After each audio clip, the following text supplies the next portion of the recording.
Have you noticed? Someone is rude to you. You stay silent.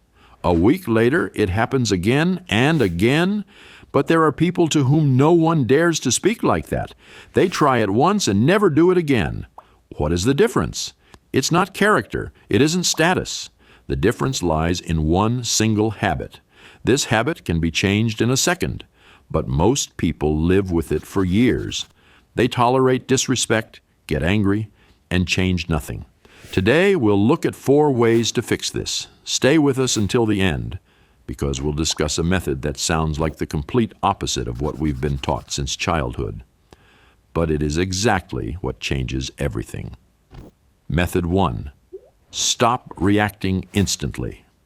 What do most people do when they are triggered? Someone says something rude, and they respond immediately.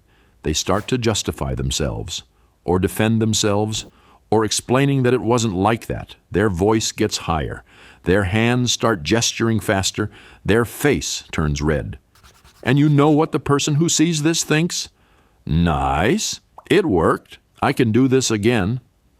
Now, remember a person who is respected by everyone. Someone tries to trigger them, says something sharp, waits for a reaction. And what happens? A pause, a calm gaze, maybe a slight smile, and either zero reaction or a very short, unbothered answer. Why does this work? Because your reaction is a reward. When you react instantly, you show the person that they control your emotions, that they can press a button and get a result. It's like playing with a child who screams to get candy. If you give them candy after the screaming, they will scream constantly. If you ignore the scream, they will stop screaming. It's the same with disrespect. Don't give the reward.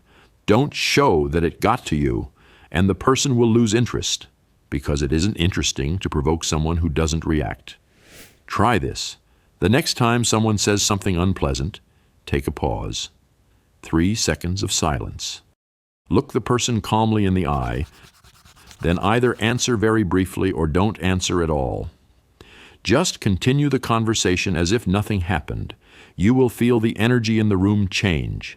The person will be confused because they expected a reaction, and there isn't one. And next time, they will think twice before saying something rude to you. Method 2. Stop being always available.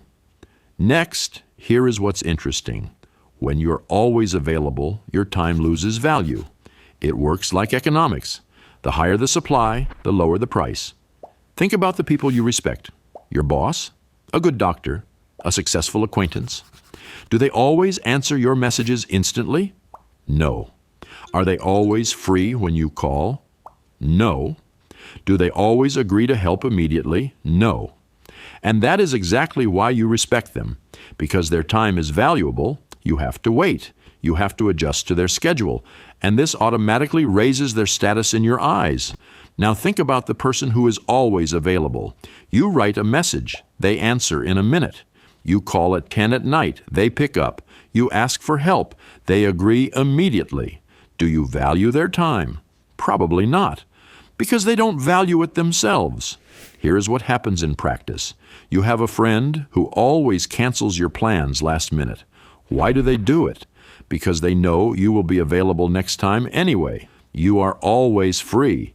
That means your time isn't valuable. You have a colleague who dumps tasks on you at 7 p.m. marked urgent. Why do they do it? Because you always answer. They know they can count on you at any time. That means your boundaries can be violated. How to change this? Very simply. Start making people wait a little. Don't answer messages instantly every time. Not because you are playing games, but because you have your own life and you might be busy. When someone asks you for help, don't say yes immediately. Say, let me think. I'll answer later. Even if you know you will agree, the pause shows that your time needs to be considered. When someone calls you late at night without warning and it's inconvenient to talk, don't pick up automatically. Call back in the morning or send a text. Show that you have boundaries, even for close people. You will notice something amazing. People will start asking, do you have time, instead of just demanding? They will start thanking you for help instead of expecting it. They will start respecting your time because you started respecting it first. If you find it hard to make people wait because it feels impolite, hit the like button. You are definitely not alone. Method 3. Stop tolerating and staying silent. Let's move on. Most people tolerate bad treatment because they are afraid of conflict. Someone treats them poorly, and they stay silent. Why? Because saying something feels awkward or scary. But here is what happens when you stay silent. You let the person know that this is allowed, and the person continues, not because they are bad, but because you didn't show the boundary. You stayed silent. That means everything is fine. Imagine a child hitting another child. If no one says stop, he will continue. Not because he is evil, but because he didn't get feedback. It's the same with adults. Only instead of stop, you need to say, this is unacceptable. Or, for example, a colleague makes sarcastic comments about your work in front of everyone. Instead of a forced smile, say directly, if you have criticism, let's discuss it privately. Doing it in front of everyone looks disrespectful. Or a relative constantly criticizes your choice of partner, job, or lifestyle. Instead of nodding and tolerating it, say, I understand you have a different opinion, but this is my life and I have made a decision. Let's close this topic. Why don't most people do this? Because they are afraid of ruining the relationship. They are afraid the person will get offended. They are afraid of conflict. But do you know what destroys relationships even faster? When you stay silent for months, accumulate resentment, and then explode. Or when you stay silent for years and start hating yourself for your weakness.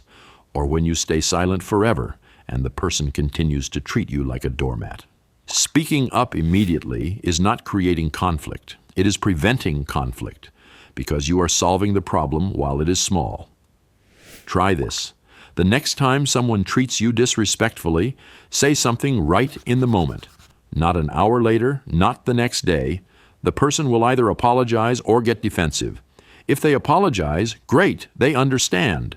If they become defensive, don't argue, just repeat the boundary. I just pointed out that I don't like it, that's all. In what situations did you tolerate it and stay silent?